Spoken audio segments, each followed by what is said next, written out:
How you doing, everybody? Whoop. As you can tell, I just got out of the shower. I was singing, and I was just having all of the ideas, and I was just like, I'm gonna record today's video as soon as I get out before I forget. Don't worry, YouTube. You can't see anything. Okay, you can chill out. Gaia is in here. Gaia, hi Gaia. So that's what all the clicking is, the dog's feet. They, as dogs do, they don't want to leave me alone. So yeah, I got some sleep last night, which was really nice. Aiden only woke me up one time at, like 1:30. He was like, "Mommy, I'm starving. I want fruit." And I'm like, no. I went and got him some toast, and by the time I came back with the toast, he was already asleep again. And then I, left it in the room. And this morning, at the time that I was supposed to get up, I woke up to Link going, "Here, Aiden!" giving him some of the toast, which is kind of sweet, because it's blueberry toast, got blueberries in it, so it's extra special, and still they share it, which is just really nice. But, so yeah, I got some sleep, which, makes a big difference in mood.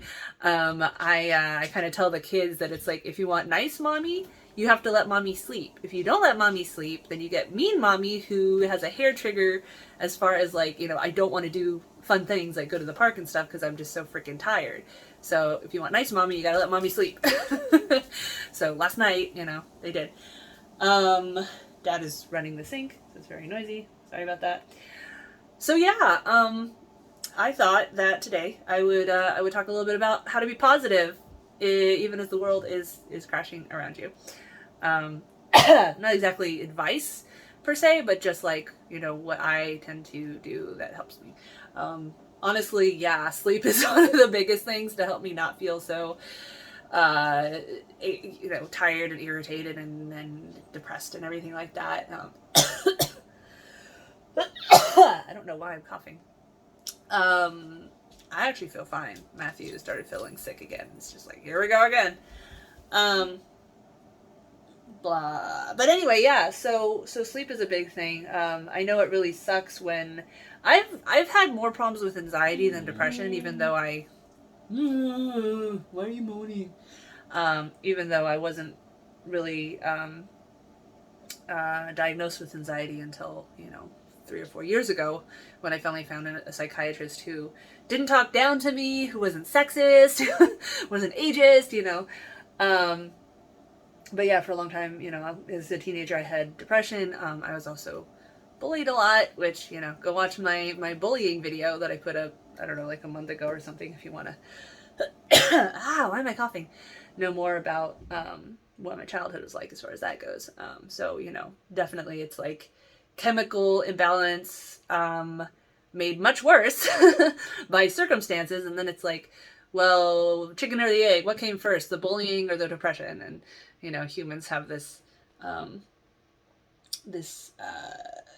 innate ability, I think, to sense when someone is not feeling good. And some people see that and they want to make that person feel better. Other people see that and they see it as an opportunity to make them feel worse. And that's a whole other subject. But yeah, it's really weird to feel popular,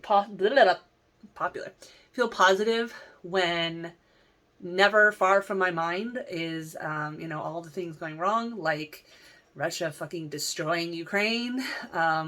Weird thing about Ukraine is that you've got all these like alleged far leftists that are like, well, actually Ukraine is full of Nazis, so they deserve it. And it's like, are they really far leftists, or are they Russian disinformation plants? Because that's a pretty weird line to take. It's not just Ukraine saying that we're getting civilians bombed. It's like our own intelligence, our own U.S. intelligence is proving it with satellite imagery and stuff, that they're just destroying these towns that just have civilians in them. And I mean, even if Ukraine was 100% Nazi, which it isn't, you still don't bomb children, okay? The children did not choose to be born in that country. But yeah, I don't know. But think about that, think about climate change. It's been pouring rain again here in April in Portland. It snowed like a week ago, a week and a half ago. They literally closed the school for a day because it was like several inches of snow in April, which is weird. Of course, last year it was 117 degrees in June. This year it looks like it's going the opposite direction. I do prefer cold to heat because, you know, it's not like Texas when their grid went out and people, and like that 7-year-old boy froze in his bed because it was so cold. It's not that bad. It's just blech. You know, that stuff going on. Of course, wealth inequality, fucking Republicans, because Democrats are so feckless. Republicans are going to take over everything again. Not that they ever really stopped having power, thanks to, you know, Manchin and Sinema and all these other fucking, I hate using the word dino because as always Republicans took over it and just like made it a useless term, but you know, dinos. But yeah, you know, there's a lot to be upset about. And you know, something I grapple with a lot is, am I allowed to feel happy or sad based on my own circumstance when there's so many people out there that have it far worse? And you know, among leftists, there's a lot of like, well, your pain is valid and blah, blah, blah. And it's sort of like body positivity where it's easier to feel it for other people than it is to feel it about yourself. And I think that goes for, you know, not feeling guilty about having a good day when all this terrible stuff is going on. And it's like I sort of bum myself out.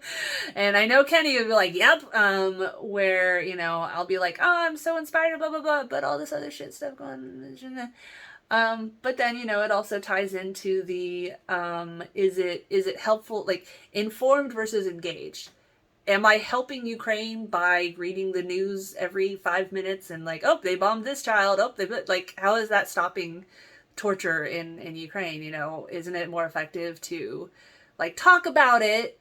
I mean, I don't know who's getting their wartime information from a random vlogger with like no views versus you know, actual news, but of course that's supposedly why Joe Rogan is so popular, because he sounds like me, and don't fucking get your news, your foreign policy or your medical information or anything from a fucking podcaster. Anyway. But yeah, fuck it. I'm feeling pretty good right now at this exact moment. Caffeine also helps. Coffee does seem to make me more inspired. I do get, it's a little harder to shake off interruptions when I want to do something. Like having coffee and then having the kids around is very frustrating, because the thing about the kids is I can't finish a task. That's why, you know, I still am not really used to having Aiden at daycare, and, you know, the time goes by so fast between me dropping him off and like coming home from school. I have like 6 hours there, and it's like I'm trying to cram everything into the 6 hours, and somehow none of it gets done. But yeah, you know, I would like to exercise more. I don't really want to go for dog walks and stuff when it's pouring rain outside. I have been doing the dancing game. I've been trying to do it at least every few days. The dogs still keep getting into it, which is annoying. And it's sort of like, you know, it's hard to get myself going. Once I do, you know, it's fun. When I first put Aiden in daycare, I sort of had the idea of like joining a gym and going and forcing myself to go, but I think it'd be harder to make myself go. And also fucking COVID. People just straight up stopped wearing masks like everywhere as soon as mandates dropped. And you know, I don't think I'm so super likely to have any more bad, well, depends on future variants, but you know, I've had it enough times and I've been vaccinated and stuff that hopefully, you know, if I do get it again, it'll, like the last time, you know, the first time I had it was fucking awful, and I had long COVID for well over a year. I still have a headache, although it's been, knock on wood, it hasn't been too bad for the last few weeks. But then when we had it again in January, after I'd been vaccinated, you know, I felt kind of shitty for a week, and that was it. No long COVID, whatever. My kids might have long COVID because they still will like complain about their stomachs or whatever, which, you know, they didn't really do before they had COVID. But Link is vaccinated the first 2 shots. They won't, you know, he's only 5, so they won't let him get a 3rd shot. And of course, Aiden still hasn't been able to get any shot because he's only 3, blah, blah, blah. Thursday, my dad is actually going to go get his 4th shot because, you know, he's in his 70s and definitely, you know, immunocompromised. He didn't really react to the first 3, so I'm not too worried. He just sort of felt blech for a day. None of us have. We all got really lucky. Like, Link didn't even react at all when he got his shot. He was just like, it didn't even hurt. So, it's just kind of funny, all these people that are like, oh my God, the vaccine's so scary. Whatever. You're not going to reach them. But anyway, yeah, I'm feeling kind of positive. It's weird too, because it's like, I keep getting punched in the face, by the censorship and everything like that. And like, a sane person, as I said, sane person would just take the L and find something else to waste all their, energies on than this impossible quest to have women's bodies, have female looking nipples treated the same as male looking nipples. But for some reason I just keep trying. Something's broken in my brain that makes me keep trying. And funny thing yesterday, so I started a Topless Topics podcast, around the beginning of last year, and then my mom died and it kind of threw everything out of sync. Plus it just felt weird, like, what's the point of doing an audio only video, audio only recording when I like to do video? I mean, for one thing, again, the whole point is to normalize non-sexual female nipples, so you don't only see female nipples in a sexual situation. Not that I have anywhere to host the videos right now. But what I started doing more recently, and I'm trying to do it more, is I take the audio from an old video and then I put it up as a podcast episode. And I haven't spent a lot of time on the podcast. I listen to podcasts, but I don't really know about like promoting them and stuff. But maybe if I keep it up, maybe it'll be more searchable, for one thing, so we can get some new people. And, in the podcast, I include an intro and an outro that's like, hey, this is audio from this video. If you'd like to watch the video, look up the title. And then in the description, I put the link and everything like that. But, yeah, anyway, so I've been putting the episodes up there.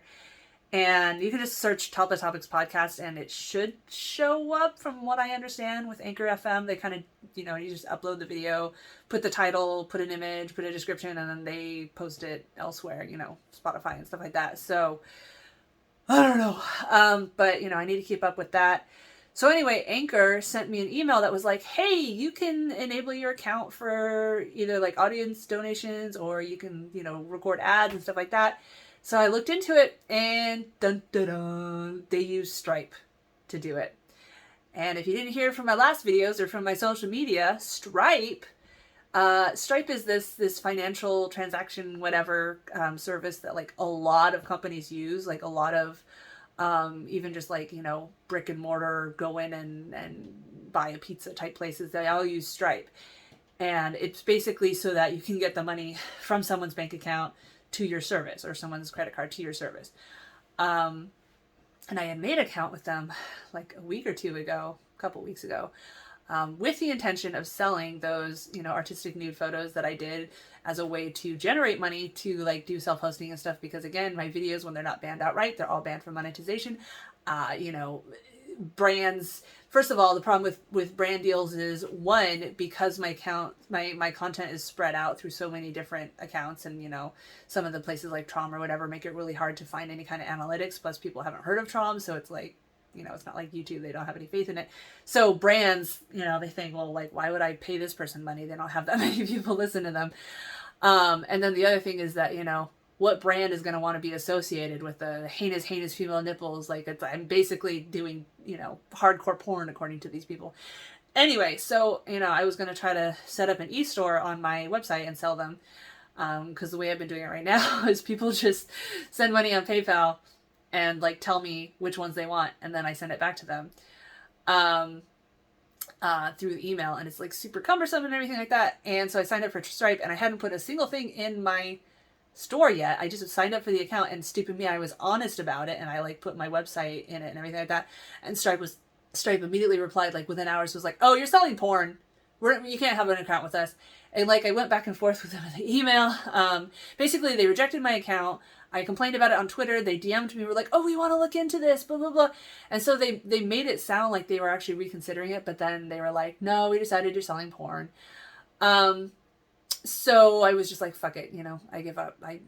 They banned me before I had put a single thing on my store. Like all the patriarchal, all the websites, they view female nipples as nudity and nudity as porn. So, I might as well be an actual sex worker for how much fucking bullshit I have to deal with.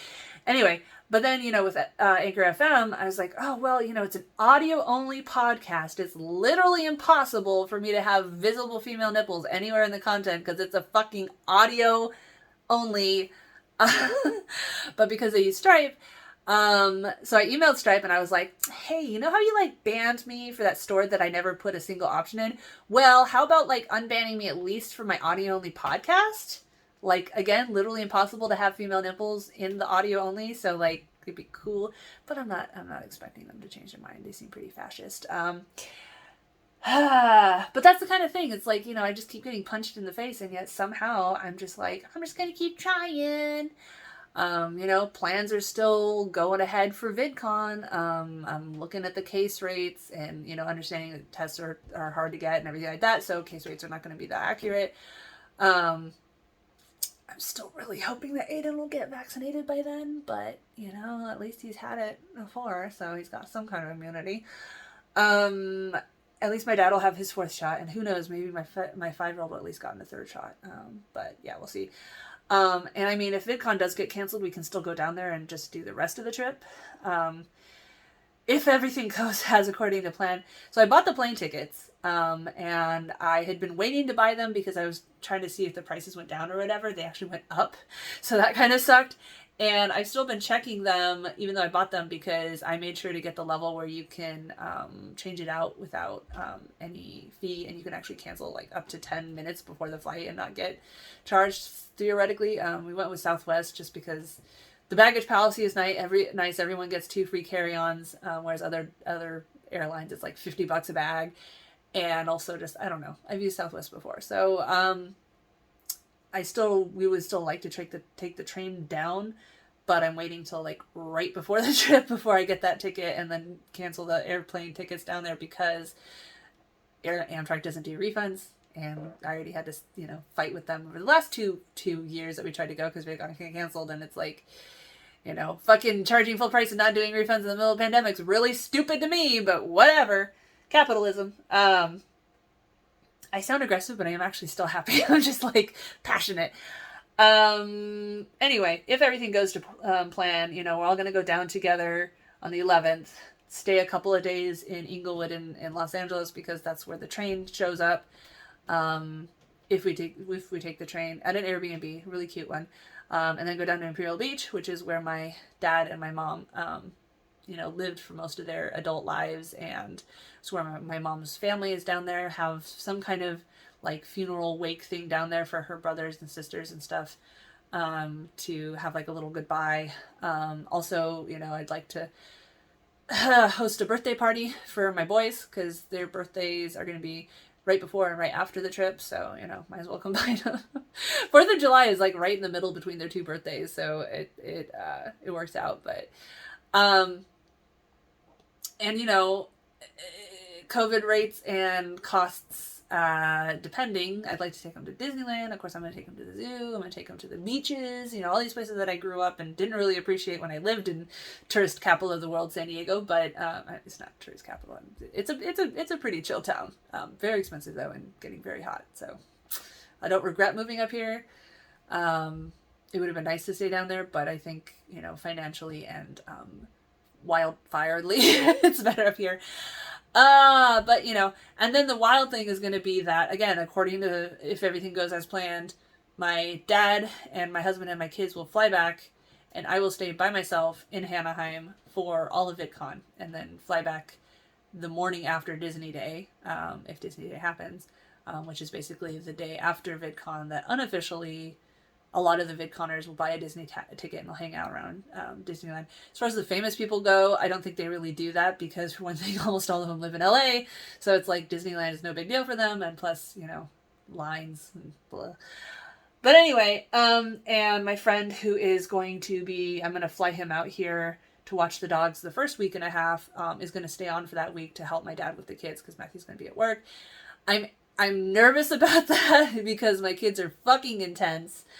And, as evinced by yesterday, the Sunday night, some nights you just don't get any fucking sleep.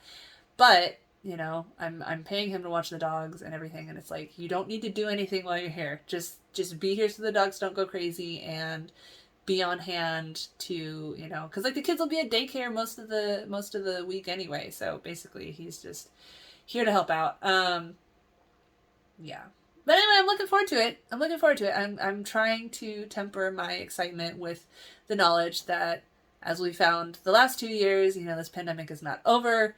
Everything can change on a dime. My dad's health could suddenly take a plunge. You know, we could all get sick again right before the trip.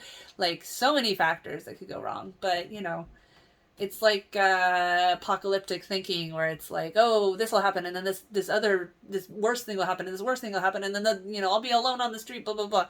And definitely, when I am not well rested, when I'm feeling really alone or whatever, especially when there's like something going on with my health, I always have thoughts like that. It's like, I'm dying and everyone hates me, blah blah blah. And you know, when I'm positive, it's like, not very many people like me, but whatever, fuck them. I got other stuff going on. I got, you know, my kids love me, and I yell at them, and they still love me, so there you go. Unconditional love of kids. Not necessarily unconditional, but I unconditionally love them. Even when they drive me fucking batty, I will always love them. I might not want to be around them at that moment, but I will always love them. So, anyway, I'm gonna stop yammering into my phone. I volunteered to work on a logo for my husband's friend, just to help him out, because it's like stuff I can do in my sleep, and you know, it's just nice to do a little charity graphic design every now and then.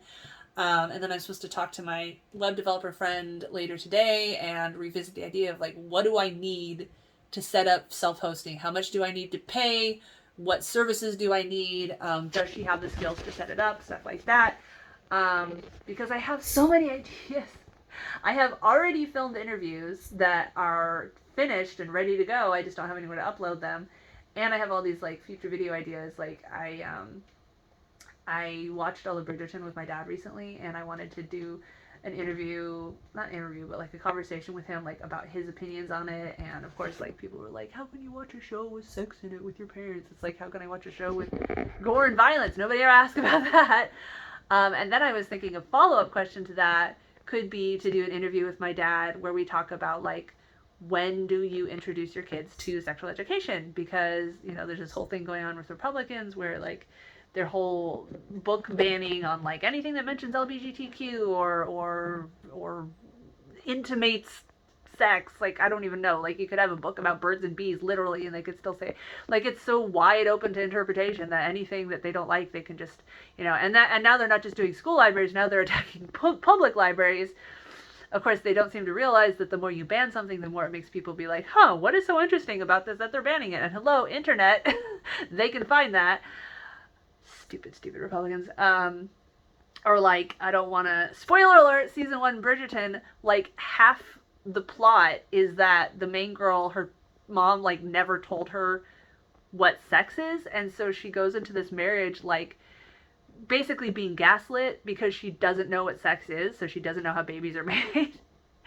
And she's like a married woman and she hasn't ever been told what sex is, and it's you know, that's, you know, at least she made it to get married and have a stable relationship to take care of the kids. You know, all these teen pregnancies that, like, the parents are just like, don't have sex. That's the end of it. Don't have sex. Like, of course they're going to fucking have sex. And, you know, I've said before, but I like the model of, like, some Nordic countries. They'll introduce sex ed to preschoolers. They don't jump straight into the penis goes in the vagina, but, you know, they give them the basics.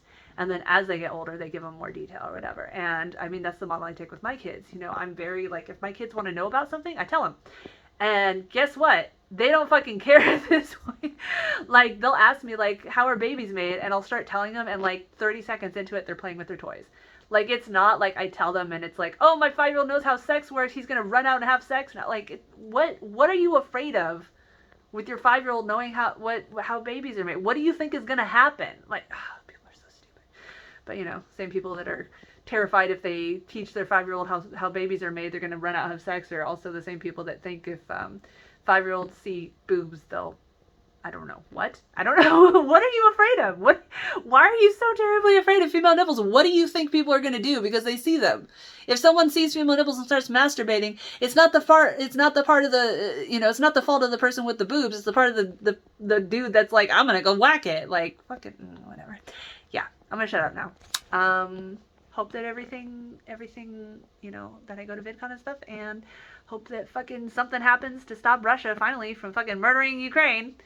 And, of course, Syria and Israel and everything else terrible in the world that's not getting headlines as much anyway, because people are like, oh, those Middle Easterners, they're just always bombing each other. It's like, it's still tragic. It's still, yeah. Stay positive.